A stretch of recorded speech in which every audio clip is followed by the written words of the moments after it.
So what I like is the monkey walk. Oh, yes. So, no, from the shake. Oh, yes, yeah. Boom.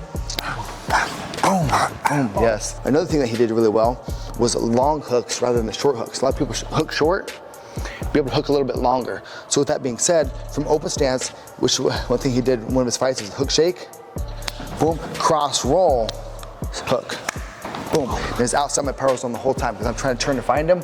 Instead of turning to find him and then throw, he's able to throw while he's changing his stances. So again, you can hook shake, cross roll, hook, boom. And that little touch of level change there, it could be a fit in. If I stay tall, take me down. If I change level, there's my half beat of defense so you can attack on that break.